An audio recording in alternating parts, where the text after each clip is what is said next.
វាឆ្លៀនពៀនយើងហើយពេលដែលយើងព្យាយាមបកអាក្រាតនិយាយការពិតពីទង្វើវាឆ្លៀនពៀនកម្ពុជានៅលើឆាកអន្តរជាតិវាថាយើងនឹងដាក់សម្ពាធវាទៀតនៅក្នុងជំនួបទ្វេភាគីរវាងប្រមុខការទូតកម្ពុជានិងរដ្ឋមន្ត្រីការបរទេសសៀមកាលពីថ្ងៃទី27ខែមេសាឆ្នាំ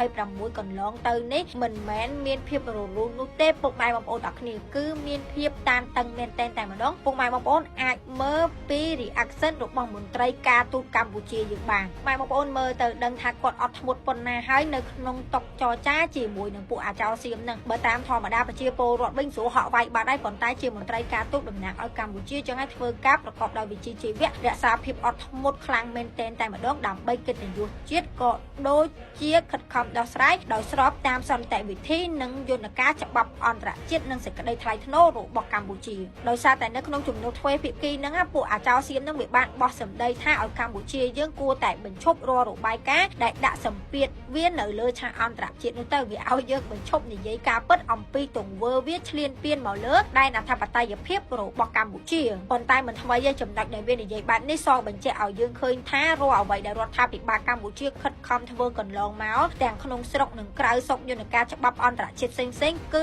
ពិតជាបានដាក់សម្ពាធទៅលើពួកអាចោរសៀមឲ្យវាទទួលរងសម្ពាធពីអន្តរជាតិយ៉ាងពិតប្រាកដមែនបើវាមិនរងសម្ពាធពីខាងអន្តរជាតិណាមួយក៏វាមិនមកបោះសម្ដីបែបនេះដែរយើងអាចនិយាយថាវាសម្ដែងល្ខោនប៉ុន្តែពុកម៉ែបងប្អូនសម្ដែងល្ខោនរបស់វាក៏អាចជាការពិតថាវារងសម្ពាធណាមួយពីការខិតខំរបស់យើងនៅលើឆាកអន្តរជាតិផងដែរបានវាមកបោះពាក្យសម្ដីបែបនេះនៅក្នុងជំនួបទ្វេភាគីជាមួយនឹងកម្ពុជាយើងនិយាយរឿងព្រំដែនឆ្នេះហើយសង្ឃឹមថាបងប្អូនយល់អំពីការធ្វើការរបស់រដ្ឋាភិបាលកម្ពុជាក្នុងបុព្វហេតុជាតិក្នុងការដោះស្រាយចំនួនព្រំដែនកម្ពុជាសៀមដើម្បីការពារដែនអធិបតេយ្យភាពរបស់កម្ពុជាឲ្យខានតែបានសមរភូមិការទូតបើទោះបីជាមិនមានសម្លេងក្ដុងក្ដាំងស្ងប់ស្ងាត់មិនដូចនៅជួរមុខកាន់កំភ្លើងបាញ់គ្នាដោយផ្ទាល់ក៏ដោយប៉ុន្តែសមរភូមិមួយនេះសម្ពាធនិងមិនស្រួលដូចដែលយើងគិតនោះទេពុកម៉ែបងប្អូនទាំងសម្ពាធខ្លាំងមែនតែម្ដងគឺថាមន្ត្រីការទូតកម្ពុជាចូលតុចរចាជាមួយនឹងពួកអាស៊ានហ្នឹងម្ដងមិនដឹងថានៅក្នុងចិត្តគាត់នឹងទប់យ៉ាងណានោះទេពីព្រោះពុកម៉ែបងប្អូនដឹងហើយថាពួកអានេះប្រកែលេងល្បិចណាស់ពាក្យសម្ដីវាវិញអត់ដែរទទួលស្គាល់ការពិតថាវាឆ្លៀនពៀនយើងនោះទេវាទម្លាក់កំហុសមកលើយើងទៀតទាំងដែលវាមកឆ្លៀនពៀនយើង